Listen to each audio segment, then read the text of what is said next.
Hi, everyone. My name is Charlie Arrowwood, and this is Working with the Transgender, Nonconforming, and Non-Binary Community.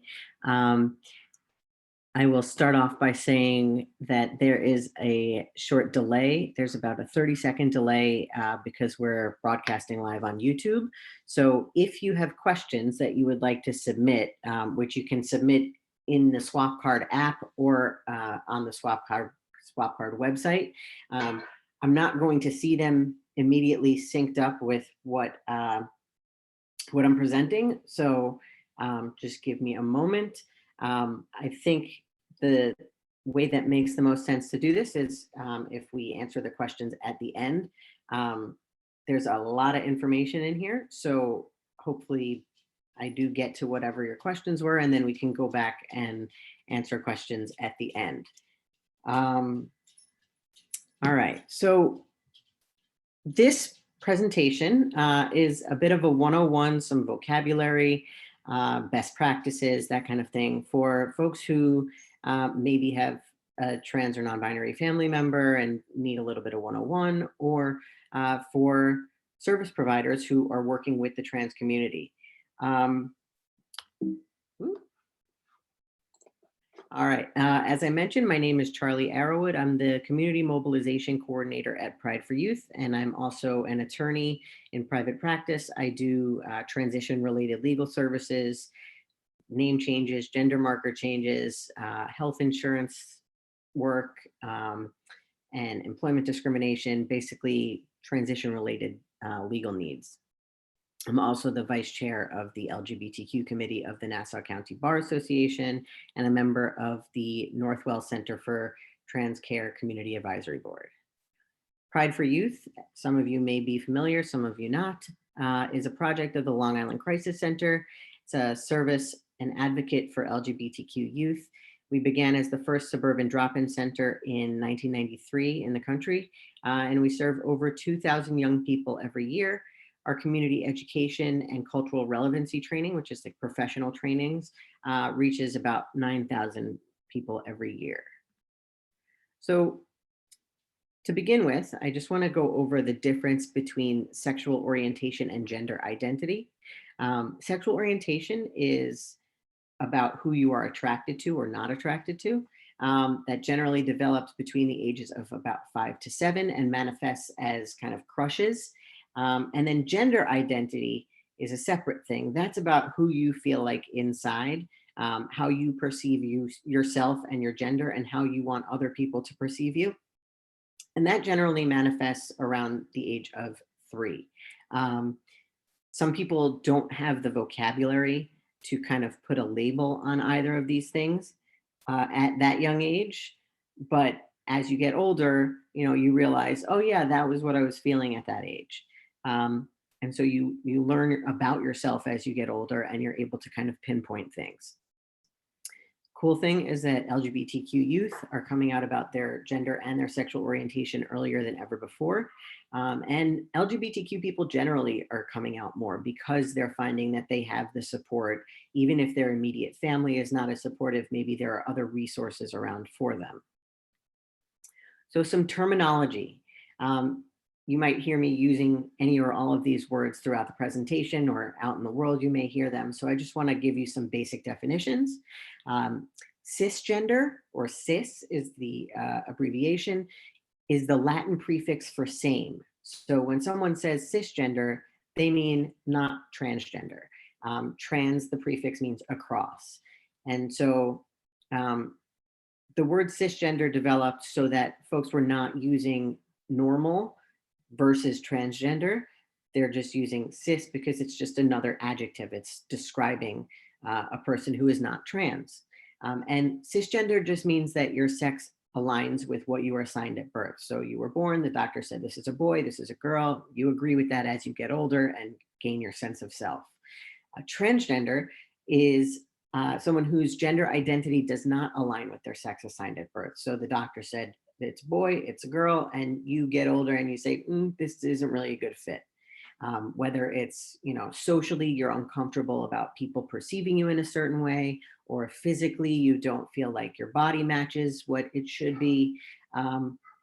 Trans people have a variety of gender expressions, and their gender expression, so the way that they present themselves to the world and the way they dress, kind of the accessories they use, the activities they engage in, are not necessarily tied to their gender identity. So transition is not related to masculinity or femininity or gender roles. There's not a point at which a super effeminate man becomes a woman or a super masculine woman becomes a man. Those are things that are happening on separate spectrum. A transgender woman or a trans woman is a woman who was assigned male at birth. So, and a transgender man is a man who was assigned female at birth. You'll notice in there that there's a space between trans and woman and trans and man. And that's because transgender is an adjective. It describes a man or a woman or a person. It's not some sort of like hybrid type of trans woman or trans man. Um, a non-binary person, regardless of what they were assigned at birth, doesn't identify squarely as male or female. That is how I identify. So for me, it was more about moving away from female, that I wasn't comfortable with people perceiving me as a woman. And so I kind of did the things that would make that less likely. I was never at any point moving towards male. Um, Non-binary includes agender people who feel like they don't have a gender at all, and may also include gender fluid people. So gender fluidity is a different thing from being non-binary technically. A gender fluid person is someone whose identity, their gender identity is not static. So whether it's within the same day or over the course of time, um, their gender identity may kind of fluctuate or shift from more masculine to more feminine, whether that's I feel totally like a man, I feel totally like a woman, or some kind of somewhere in between that. um, a non-binary person isn't necessarily fluid in their gender. So a non-binary person's gender can be very static. My gender is very static, but it just isn't male or female. A gender fluid person may feel male or female. It's just that that kind of shifts over time.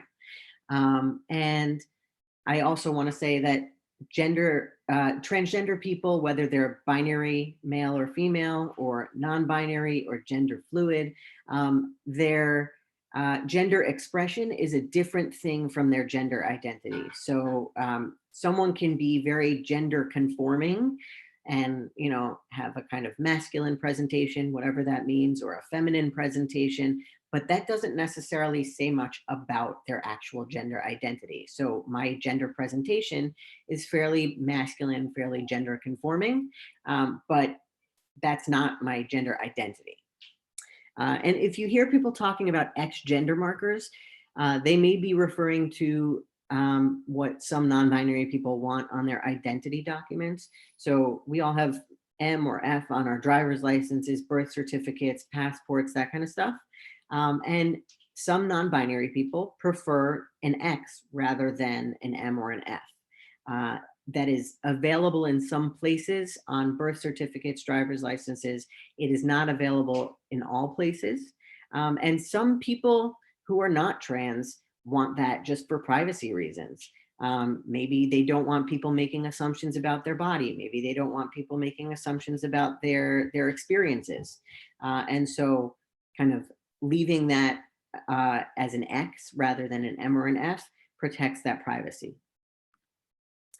So biology is a different thing from gender identity.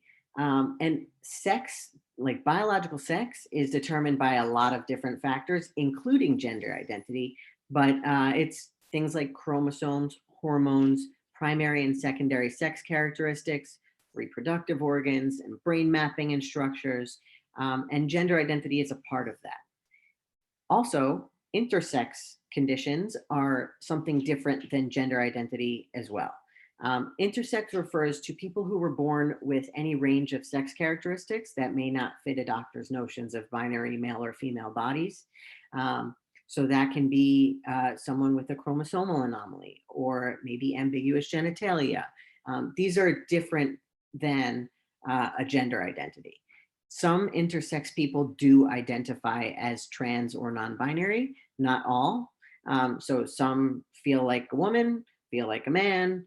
That was what they were assigned at birth. And some intersex people actually never find out that they're intersex, or they find out way later in life. Maybe they find out when they try to have a child that they're not able to because whatever internal organs they have, maybe that's not compatible with carrying a child or making someone pregnant. And so just keeping in mind that these are separate things, but there is some overlap. And also that the advocacy around trans people a lot of times is about accessing medical care. And the advocacy for intersex people oftentimes is about making sure that medical care without consent is not given. So there's kind of a parallel thing that's happening.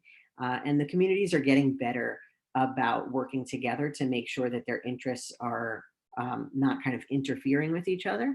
So the intersex community is trying to stop involuntary or non-consensual, medically unnecessary surgery from happening, where doctors maybe are not providing full information to parents. They're kind of pushing them into doing surgeries that ultimately take agency away from the intersex person. And they're making a decision for them that is not the decision they would make for themselves in the future. And then for trans people are trying to access medically necessary surgeries. And oftentimes that's not covered because insurance companies don't want to cover it. They see things as cosmetic. Some doctors who are doing one type of surgery for intersex people are refusing to do it for trans people. Some doctors who are doing trans surgeries are also doing this non-consensual surgery for intersex people. And so just kind of like learning to work together within our communities and making sure that we're speaking for each other where appropriate, and also kind of letting the other do the speaking is an important step for the community that is kind of a new development. So some stats, this is in the school setting, but since we're often talking about young people, due to their sexual orientation, 65% of students felt unsafe. 41% were physically harassed in school. A third skipped a day in the last month because they felt unsafe. And that leads to being 3 times more likely to drop out of school. That has implications for the future, for access to housing, access to employment, access to healthcare, and just mental health generally. Same kind of numbers for gender identity. 44% of students felt unsafe. 55% experienced verbal harassment. Half experienced cyberbullying. And again, a third skipped a day of school in the last month because they felt unsafe. 61% of students did not report anything because they believed nobody would intervene or do anything. In New York, there is something called the Dignity for All Students Act. And that was a mechanism for students to report bullying and harassment and discrimination in schools. But it left the schools with kind of, you were supposed to report to the schools and the schools were supposed to report to the state, but there were no teeth to that. There was no enforcement. And so kids, rightly so, assumed no one would do anything. No one did anything. And recently, there was more enforcement put in place so that now students can actually directly make a complaint of harassment or discrimination to the State Division of Human Rights. Excuse my children if you can hear them. And so now you're not just going to the school who has no incentive to basically report itself for being unresponsive or for having this bullying problem. Now students can actually complain to the state and something hopefully gets done. LGBTQ people face higher risk factors for maladaptive behaviors like suicide. LGBTQ youth are at a 4 times greater risk for suicide attempts. There's also an issue of running away and homelessness. So whether it's you're leaving of your own volition for your own safety or you're being kicked out, LGBTQ youth make up 40% of the homeless youth population. There's a higher risk of dropping out of school, as I mentioned. Also higher risk of drug and alcohol abuse, whether it's for stress or coping, or that's just where social settings are centered around. There's a higher risk of HIV and STI contraction, and higher rates of depression and anxiety. There's an issue of lack of visibility. So think about if you have gone into a doctor's office and you are filling out an intake form and it says male or female.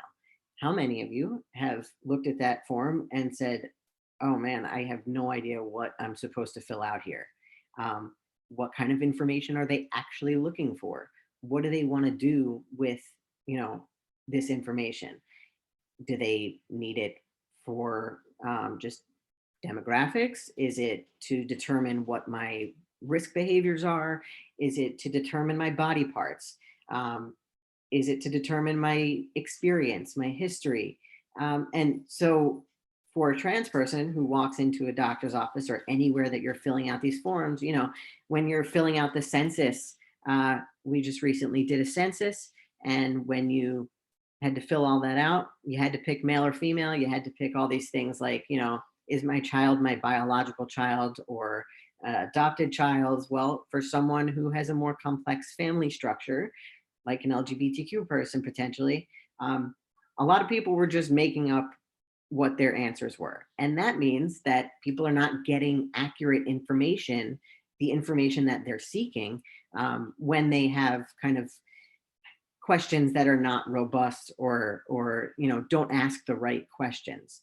If you're filling out a form that wants to know if there's a chance that you're pregnant, if you're going in for an x-ray, they're not going to get the answer that they want when they say, if you're a woman, when was your last period? If you were a woman, is there a chance you're pregnant? Well, technically speaking, I'm not a woman, but I had a period. There's a chance I'm pregnant. There's not a chance I'm pregnant, but there could be based on my anatomy. I've been in the MRI machine and they turned it off because I didn't answer that question. And in the middle of the MRI, they said, wait, oh my gosh, we see ovaries and a uterus. Like, is there a chance you could be pregnant? Like, that could have been avoided if they just reworked that question. And that can get exhausting. And, when every time you're going into a doctor's office and running into that. There's also the issue of lack of equal rights. The gender expression was just in the past, in 2019, added to New York State's non-discrimination law. So it used to be about 20 years ago, they added sexual orientation and they said, we'll get to gender identity, we promise. And it took about 17 years for them to actually add gender identity. And so, now finally in New York State, that's protected, which is great. But at the federal level, we're waiting for the Supreme Court to tell us whether gender identity is protected under federal employment non-discrimination law, healthcare law, disability law. All of this stuff is kind of up in the air, and that is incredibly stressful for an entire class of people. There's also issues with identity documents. So some of you may be attending later. I'm doing a session on name and gender marker changes. So you'll learn all about all the gripes I have with the system that we have in New York. But basically, not every document is able to be updated accurately. Not everyone has access to the resources or the safety to be able to change their name legally or change their gender marker. Maybe you don't have access to a doctor who's willing to write a letter that you need to change that document. Maybe you don't, you don't have the funds necessary to get a legal name change, or you don't realize that you can have access to free legal services to help you with that. And so you're walking around with a document that every time you use it might put you at risk, in addition to just being uncomfortable having a document that says the wrong thing. A lot of times LGBTQ people don't have positive adult role models. That's starting to change with media, which is great, but it's still an issue. There are issues also with LGBTQ not LGBTQ people not receiving sexual health education in mainstream settings, and same with like history of LGBTQ people. It insinuates to the population that the only time their LGBTQ identity is relevant is in the context of HIV and STIs, or you know, LGBTQ specific things that have happened throughout history, and it tells everyone around them that that's the case. So even people who are not part of the community. And so we're trying to increase, how much information and education people have around LGBTQ people, so that they're aware that it's not just, when we're talking about the history of gay rights, or, you know, Caitlyn Jenner or anything like that. We want to make sure that trans people and LGBTQ people generally have access to information about healthy sexual activity, healthy relationships, and also just to kind of normalize it in the general population. There's also an issue of accessing culturally competent mental health and medical service providers. So I can run down a whole list of personal experiences I've had where doctors have said things that are not appropriate or don't make sense given the circumstances. A lot of times trans people end up educating their providers. They're paying for a service and they end up having a traumatic experience, or just it's a pain in the butt to have to, every time you see a doctor, explain to them, what transition looks like, what your transition looks like, what body parts you have, what activities you engage in.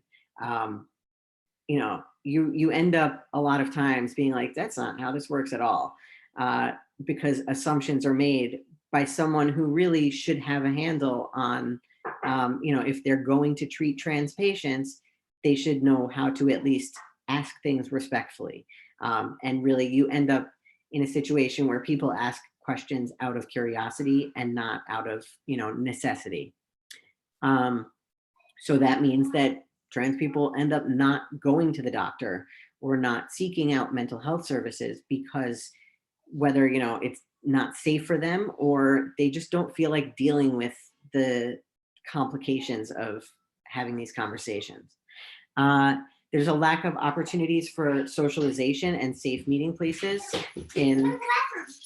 My son has to go to the bathroom. There's a lack of opportunities for socialization and safe meeting places. So it's a lot of times centered around bars, clubs, drug culture. And so Pride for Youth specifically tries to be a place where there is adult supervision. You can, if you want to meet someone from Tinder or Grindr or wherever you're going to meet someone, that, there's a community around you that, it's an alcohol-free zone, a drug-free zone, and it's a safe place for you to engage in socialization. I mentioned the cultural history thing. So some of you may remember in social studies class, history class, you saw a textbook picture with a guy standing in front of a pile of burning books, the Nazi book burning thing. A lot of times that picture is of Magnus Hirschfeld's studies of gender and sexuality. So back in Nazi Germany, this guy, Magnus Hirschfeld, was studying the difference between gender identity and sexual orientation. And Nazis didn't like that. So they burned all of his studies. And so a lot of times that picture that's in the textbook is them burning that. And that's one of those times where, nobody goes into that history. They just say Nazis burnt books they didn't like, right? And so that would let people know that, people were looking into this a long time ago, and not just back in Nazi Germany in the 30s, but really LGBTQ people, even if they went by other names and had different frameworks, have existed throughout human history. And so much of that has been lost just because of who sets the narrative, and kind of that, like, the white European colonial context of how history is told. So it's really important to recognize that, for just the community and well-being of the LGBTQ population, but also for a full story of history that this has gone on for as long as people have existed. They're also not taught healthy coping skills for stress related to coming out and related to identity. So things like, if you're super stressed out, someone might say, take a warm bath at night. A trans person who's not comfortable with their body is not going to want to do that. So coming up with coping mechanisms and de-stressors that are affirming of your gender identity and also not going to make things worse is really important. And it's, one of the ways to develop that is to have conversations about, what makes you feel good and comfortable about your body and about your gender, and just doesn't, make things worse, basically. So this works better when I'm in a room full of people live, but I want you to reflect on this question. How much money would someone have to pay you to transition socially, legally, and medically and live as something other than the sex you were assigned at birth for the rest of your life? I'm not talking you snap your fingers and wake up as a different person. I'm talking you come out to everyone you know, your friends, family, colleagues, you're changing your name legally. So you're going through the court process, you're changing all of your documents so that it has a different name and gender marker on it. You are undergoing every possible medical intervention in the book. So you are going on hormones. If you are assigned female at birth, you're going to grow some facial hair, body hair. Your body fat distribution is going to change. Your voice is going to drop. You're probably going to lose some hair on your head. If you were assigned male at birth, your face is going to soften. Your voice is going to soften. You're going to grow breasts. Your body fat distribution is going to change to a more feminine body fat distribution. You are going to potentially have chest surgery, so breast implants, mastectomy. You're going to maybe have genital surgery, so phalloplasty where they create a penis, or a vaginoplasty where they create a vagina. They can remove testicles. They can, you can have a hysterectomy, so you're removing your uterus and ovaries. All of these different things that you can get done. So you're doing all of it. And if you say, that does not sound appealing to me, reflect on why. So when I was first asked this question, my answer was, yeah, you wouldn't have to pay me to do that. Like, that sounds actually quite nice. And I didn't realize until very late in my life, until I met trans people, that trans people existed. So I also didn't realize that cisgender people existed. For me, I thought everyone was having the same kind of stress about their identity and about their body that I was. I just thought that people were coping with it better, or just didn't want to talk about it. And so it's super important to have these conversations, so that, it's why I do trainings and talk about this so openly. It's really important for people to hear about this early on in life, so that they don't go through their whole life kind of freaking out that, they're not managing themselves in kind of a way that everyone else is. It's stigmatizing. It is, distressing. And so the earlier you find out, oh, this is a thing, the earlier you can do something about it. And even if you're not doing anything to transition, just the idea of having community is hugely important. Having other people to talk to about the fact that they are also going through this, hugely important. So I talked about the different social, medical, and legal aspects of transition.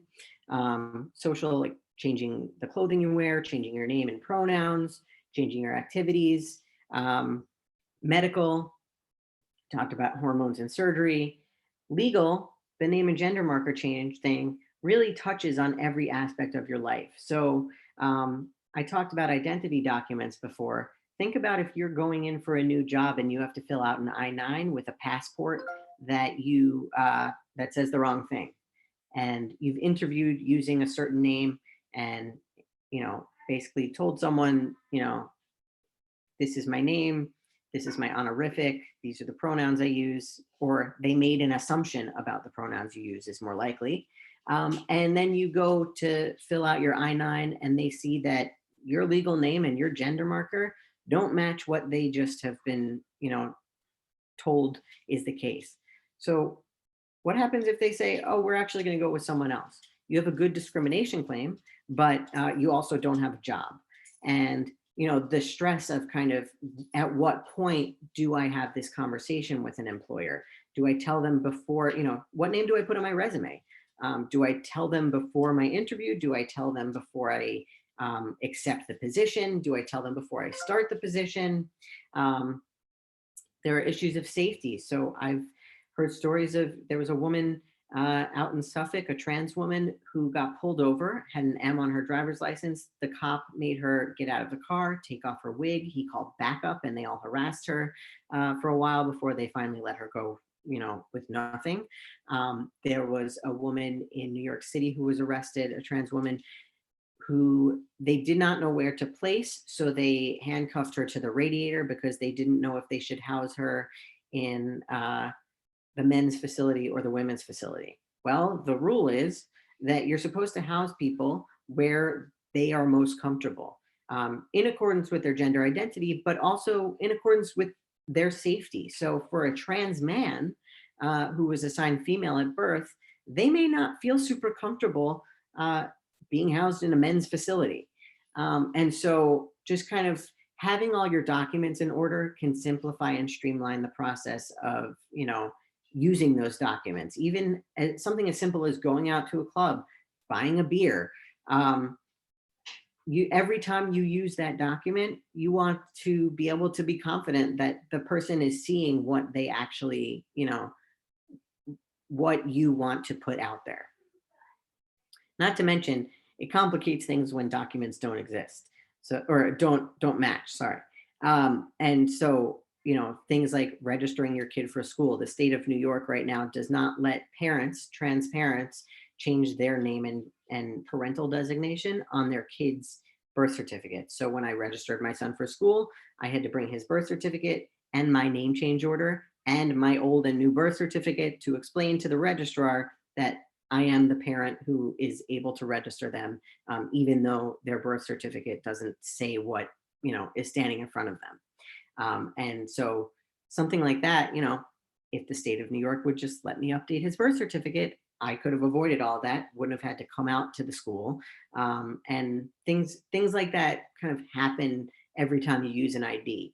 And so just it's super important to do advocacy on that stuff, because it reduces safety risk, it reduces stress, and it just simplifies things in a way that you don't even realize if it's not something that you run into. So some best practices. I'm not sure who's in the audience. We might have some family members, we might have some service providers, but these really apply to everyone. So you want to use someone's chosen name, even if it's not their legal name. There is no reason under the law that you need to wait for someone to have a court order to call them what they want to be called. We do it with people named Robert who go by Bob. We do it, with people who maybe I grew up with a kid who had a Korean name and an English name. Everyone called her the English name. It's really only with trans people that we say, well, we need the court order in order to call you the right thing. The only time that this might kind of get a little hairy is if someone has health insurance that doesn't match, or they need to get a diploma, which is a legal document that doesn't match what they go by. Anything that's a legal document will need to have the legal name on it, but New York is a common law name change state. So you can go by whatever name you feel like going by. And it's really just when you want to change a legal document that you need that court order. But schools should really be using chosen names. If you need to have something on the back end system that has someone's legal name, that's one thing, but nothing front facing, nothing consumer facing, nothing student facing, nothing teacher facing needs to have that legal name on there. That's why when you're, if you're in charge of intake forms and other registration materials for an organization, you want to have a spot there for chosen name and legal name so that someone who does need it knows that they can, use the name that they want to use.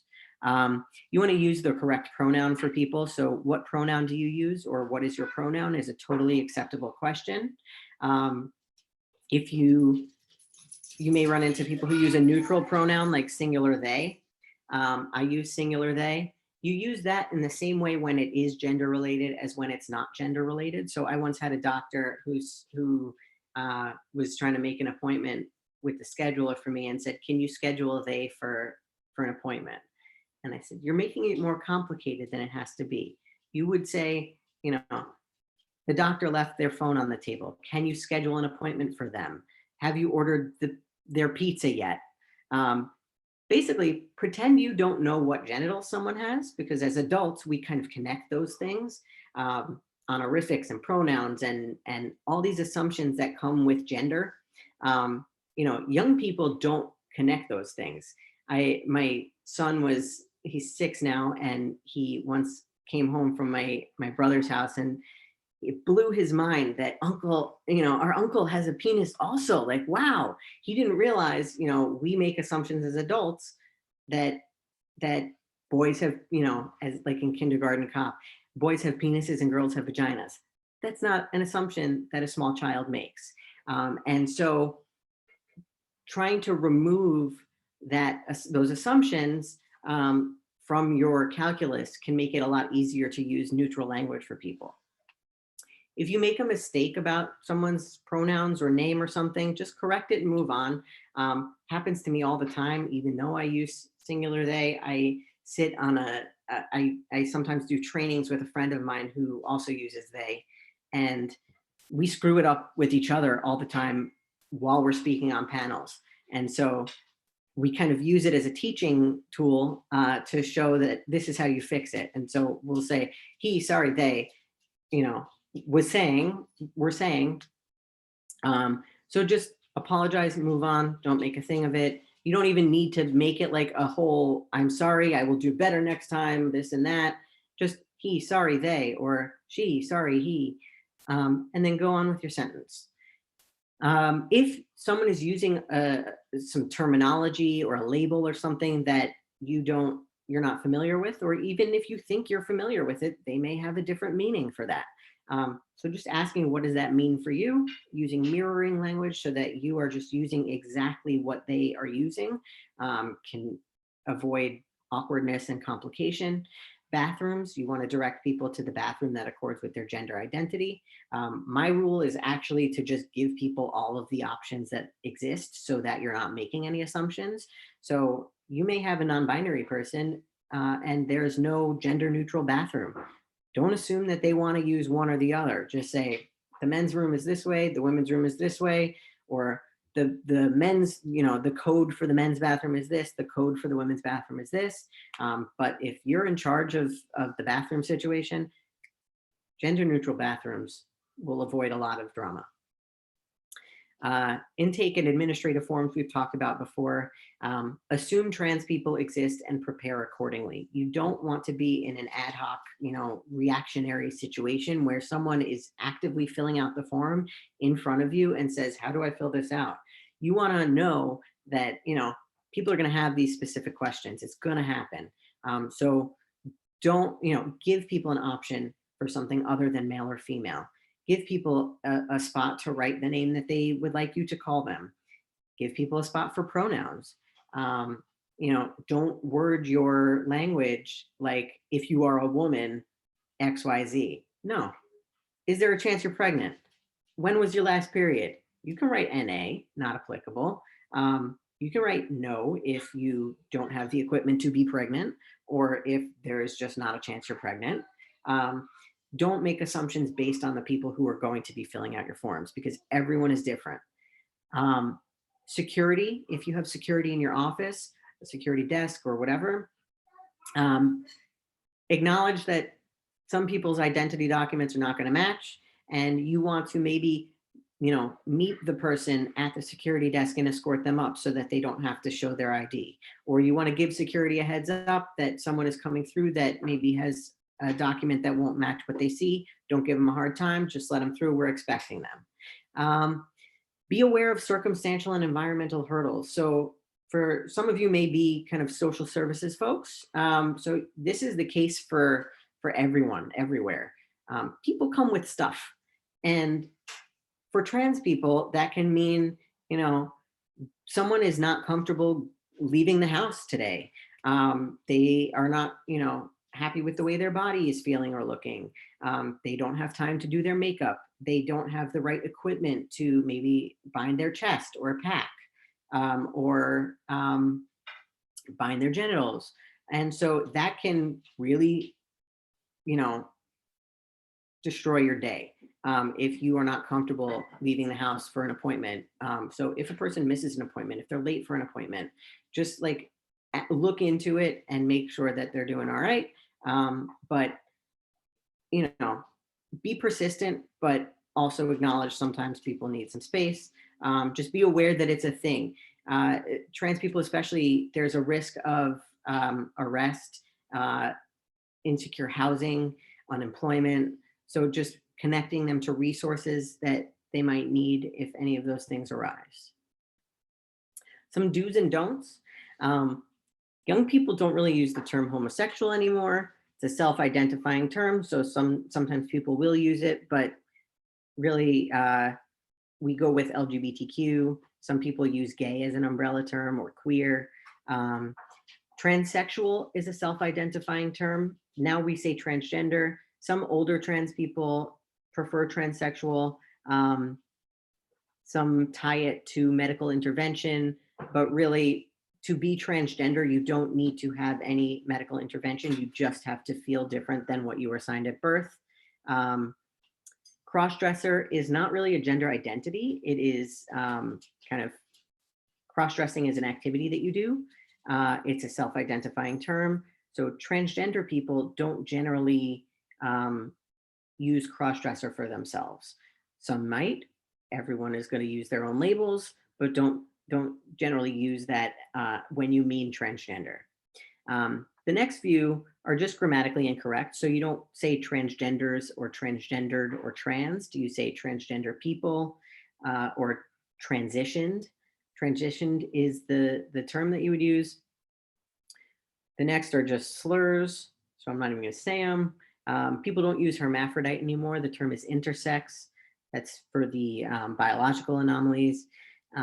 You don't really want to say born in the wrong body, because that is not a universal experience. Some trans people feel perfectly comfortable with their bodies. They just don't feel comfortable when someone refers to them with certain pronouns or with a certain name, or they feel better, uh, with other, if their body was, different, they would feel better. So it's not necessarily the wrong body. Passive things like tolerance and acceptance, we're trying to move away from, and more towards an active affirmation, support. We want to make sure that, you tolerate sitting in traffic. You don't tolerate your trans child. You want to affirm and support them. Back to the curiosity thing. Don't ask a trans person about their genitalia or whether they've had the surgery or any surgery. There is not just one surgery.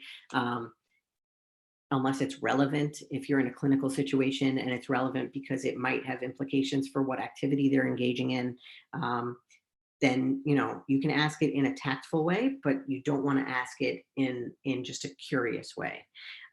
Certainly don't walk up to any person on the street who you think is trans and ask them about that kind of stuff. You do want to ask how you can be supportive in their transition. Can I come over and help you reach things on the top shelf after you've had top surgery? Do you need me to walk your dog? Do you need me to come over and make you dinner? That kind of stuff.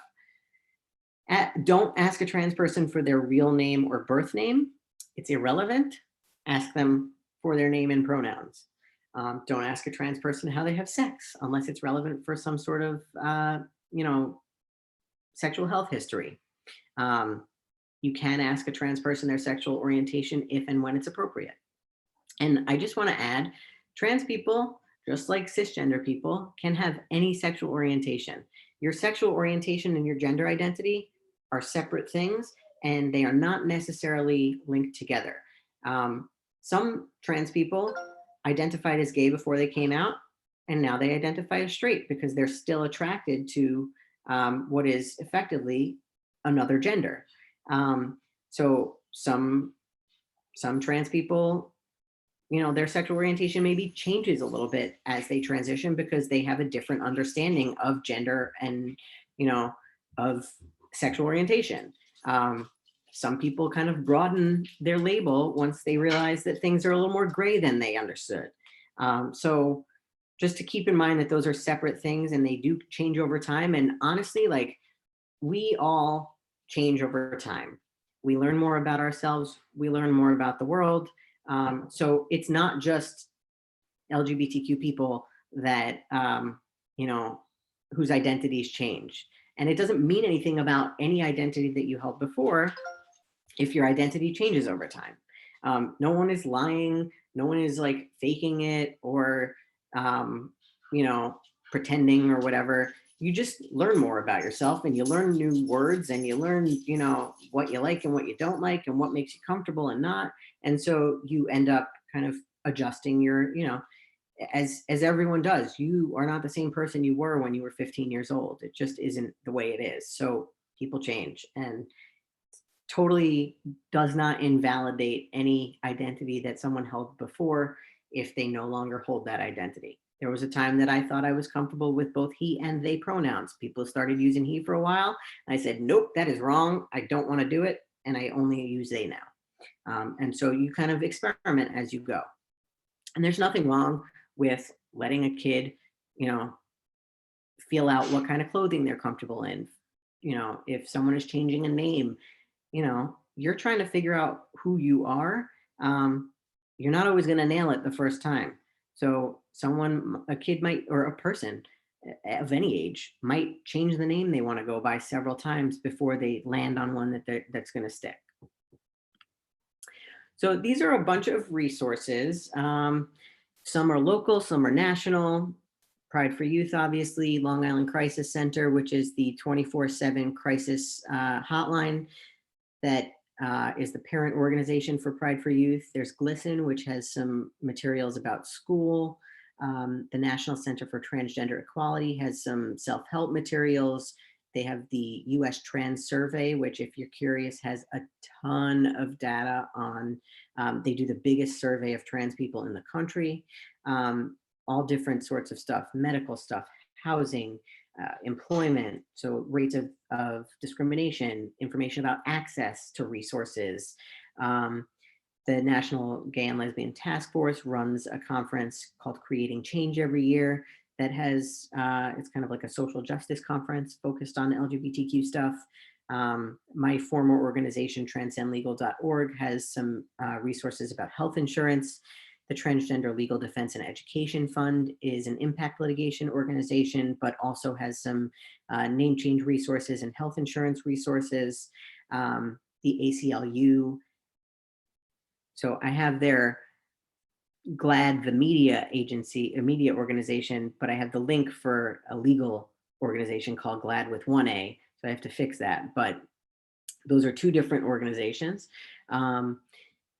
Northwell Center for Transgender Care. So Northwell is a community partner of Pride for Youth under our community mobilization grant and under several other grants.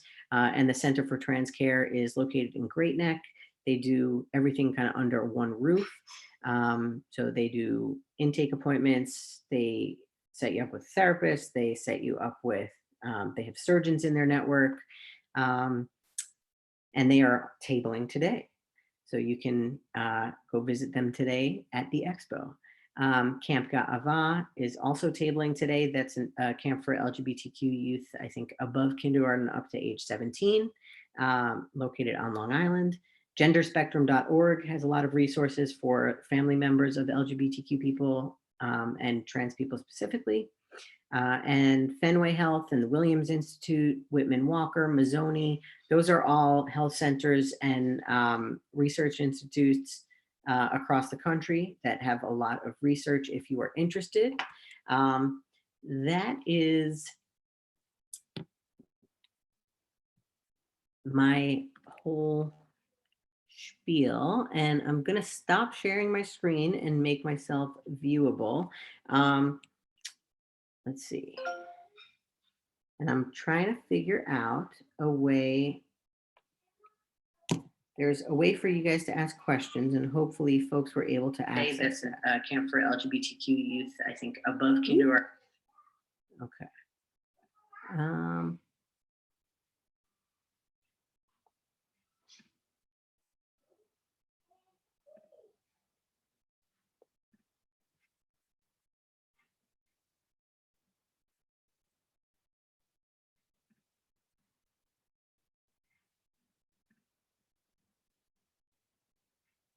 That is,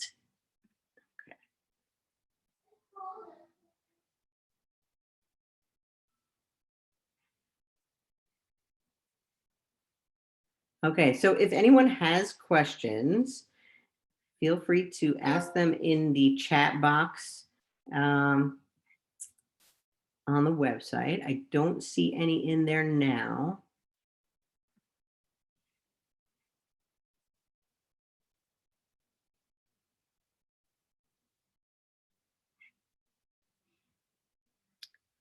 I will stick around for a few minutes more, and if I see any questions in there, I will answer them.